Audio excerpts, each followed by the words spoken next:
میں پچھلے کئی روز سے جو سرکاری ملازمین تھے انہوں نے احتجاج کیا ہوا تھا، اور یہ احتجاج صرف سرکاری ملازمین اسلام آباد میں ہی نہیں کر رہے تھے، بلکہ ڈاکٹرز کو ہم نے دیکھا، نرسوں کو دیکھا، اساتذہ کو دیکھا، ہر وہ طبقہ جو کہ کہیں نہ کہیں متاثر ہو رہا ہے آج کل کی معاشی صورتحال سے، آج کل کی مہنگائی سے۔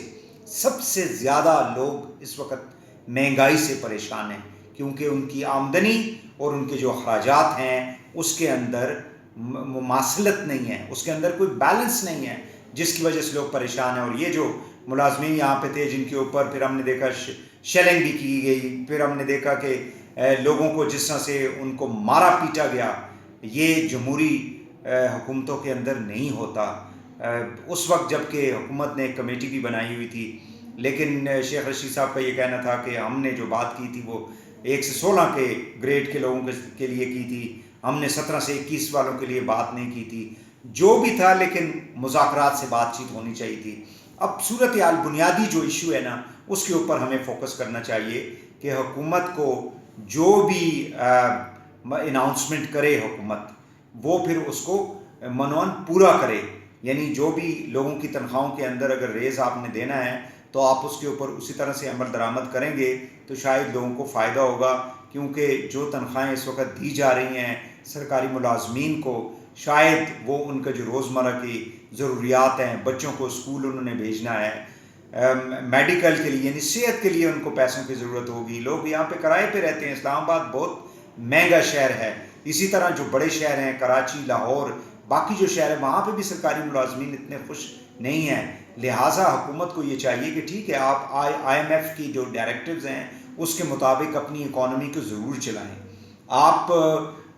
جو پیسہ آپ 2000 ارب جو ہے پبلک سیکٹر انٹرپرائزز میں ضائع کر دیتے ہیں، پی آئی اے، ریلویز، اسٹیل مل، باقی اداروں کے اندر جو ضائع کر دیتے ہیں، بجلی کے اندر آپ جس طرح سے جو ہے نا پیسہ ضائع ہو جاتا ہے، آپ کا سرکولر ڈیٹ بڑھے جا رہا ہے۔ یہ اسی طرح آپ کا جو گیس کے لاسز ہیں، آپ کا جو انرجی سیکٹر کے اندر جو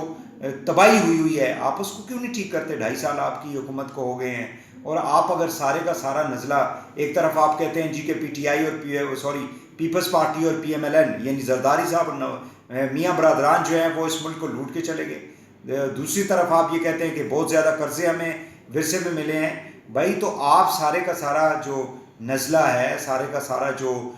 پریشر ہے، دباؤ ہے، وہ صرف عوام کے اوپر ہی کیوں ڈالتے ہیں؟ آپ ان مالدار لوگوں کے اوپر کیوں نہیں ڈالتے جنہوں نے اس ملک کو، یا وہ چور ڈاکو جو تھے جن کا آپ ذکر کرتے تھے کہ ہم جب آئیں گے تو $100 بلین لے آئیں گے اور $200 بلین جو پاکستانیوں کا باہر پڑا ہوا ہے وہ لے آئیں گے، وہ نہیں آپ نے لایا، وہ آپ نہیں کر سکے۔ آپ جو آپ کی ٹرانسمیشن لائنز ہیں، آپ کی جو لینڈ لاسز ہیں، آپ کی جو جنریشن لاسز ہیں بجلی کے اندر، آپ نے اس کو ٹھیک نہیں کیا، آپ نے گیس کو ٹھیک نہیں کیا، آپ نے سرکاری اداروں کو ٹھیک نہیں کیا، اور سارے کا سارا پریشر جو ہے عوام پہ ڈال کے شاید آپ اس طرح سے عوام کی جو امنگیں ہیں، جس تبدیلی کی خاطر لوگوں نے آپ کو عمران خان صاحب کو ووٹ دیا، شاید لوگ اب اس سے مایوس ہو رہے ہیں، دن بہ دن مایوس ہو رہے ہیں۔ اور اگر آپ نے ایک طرف مہنگائی کرنی ہے، لوگوں پہ فائنینشیل پریشر ڈالنا ہے، اور دوسری طرف آپ نے لاٹھی کا استعمال کرنا ہے، تو یقینی طور پہ یہ آپ کے لیے، گورنمنٹ کے لیے درست نہیں ہوگا۔ معلوم نہیں کہ پرائم منسٹر کو